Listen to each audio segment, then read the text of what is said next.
এই ফেসবুক প্ল্যাটফর্মে আপনি যত অ্যাক্টিভ থাকবেন তত আপনার জন্য ভালো কিছু ফেসবুক উপহার দিবে। আর যদি দেখা যায় আপনি ফেসবুকে আপনি কাজ করছেন ঢিলাঢালাভাবে, বা আপনি একদিন করছেন 2 দিন করছেন না, তাহলে কিন্তু ফেসবুক আপনাকে ভালো কিছু উপহার দিবে না। আর ভালো কিছু পাওয়ার জন্য অবশ্যই ফেসবুকে কন্টিনিউ কাজ করে যাবেন। আমি নিজেও করার চেষ্টা করছি। আমি অনেক সময় দেখা গেছে যে বিভিন্ন কাজে ব্যস্ত থাকার কারণে কন্টিনিউ অনেক সময় কাজ করতে পারি না, কিন্তু যখন আমি কাজ করতে পারি না তখনই আমি দেখি ফেসবুকে আমার ড্যাশবোর্ড লাল হয়ে গেছে, বা অন্য যে ফাংশনগুলি আছে সেগুলি কিন্তু দেখা গেছে এদিক থেকে সেদিক হয়ে যাচ্ছে ইত্যাদি। এইসব ফাংশনগুলি আবার পুনরায় ঠিক করতে হলে দেখা গেছে আমার আবার সঠিকভাবে কাজ করতে হচ্ছে, ফেসবুকে সারাক্ষণ লেগে থাকতে হচ্ছে। মানে ফেসবুক অবশ্যই এটা একটা কর্মস্থল। এই ফেসবুকে যত আপনি অ্যাক্টিভ থাকবেন তত ফেসবুক আপনাকে নিত্য নতুন আপডেট দিবে এবং কি নিত্য নতুন কাজ করে যেতে পারবেন।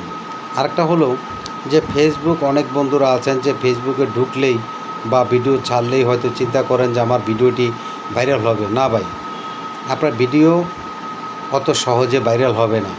ভাইরাল হবে ফেসবুক যখন মনে করবে যে না আপনার কন্টেন্ট সঠিক আছে, আপনার কথাগুলি সঠিক আছে, আপনার পিছনের যে ব্যাকগ্রাউন্ডটি আছে সেটা সঠিক আছে ইত্যাদি সব কিছু মিলিয়ে যখন ফেসবুক মনে করবে যে না আপনি পজিটিভ, তখন আপনার ভিডিওটি ফেসবুক ভাইরাল করে দিবে।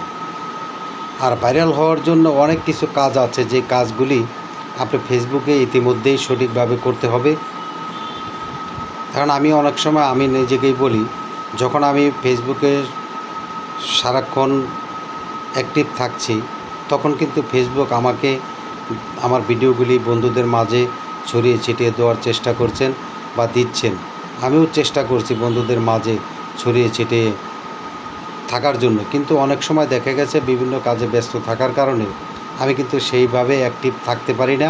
ফেসবুক মামাও কিন্তু আমাকে ভালো কিছু দেনও না।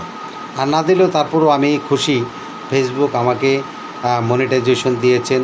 আমি আজ হোক কাল হোক আপনাদের পাশে থাকব। আমার বন্ধুরা আমাকে একদিন না একদিন ভালোবাসবে।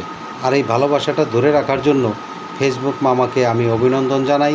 ফেসবুক মামা আমাকে অনেক সময় নিত্য নতুন আপডেট দিয়ে থাকেন, আর সেই আপডেট অনুযায়ী আমি ফেসবুক প্ল্যাটফর্মে কাজ করে যেতে চাই। আমরা যেন একে অপরের পাশে থেকে এই ফেসবুককে এগিয়ে নিয়ে যেতে পারি, ফেসবুক প্ল্যাটফর্মকে সুন্দর করতে পারি।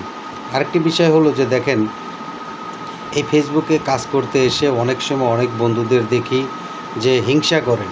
আরে ভাই, হিংসা করবেন কেন? হিংসা না করে বন্ধুদের প্রতি, একে অপরের প্রতি সবাই আন্তরিকতা ভালোবাসা তৈরি করে পাশে থাকার চেষ্টা করি। তার কারণ হলো, আমরা যখন এই ফেসবুক প্ল্যাটফর্মকে একে অপরকে ভালোবাসবো, অবশ্যই ফেসবুকও আমাদেরকে ভালোবাসবে। এটাই আমি প্রত্যাশা করি। ফেসবুক কখনো কাউকে নিরাশ করেন না, এটা আমি জানি, আপনারাও জানেন।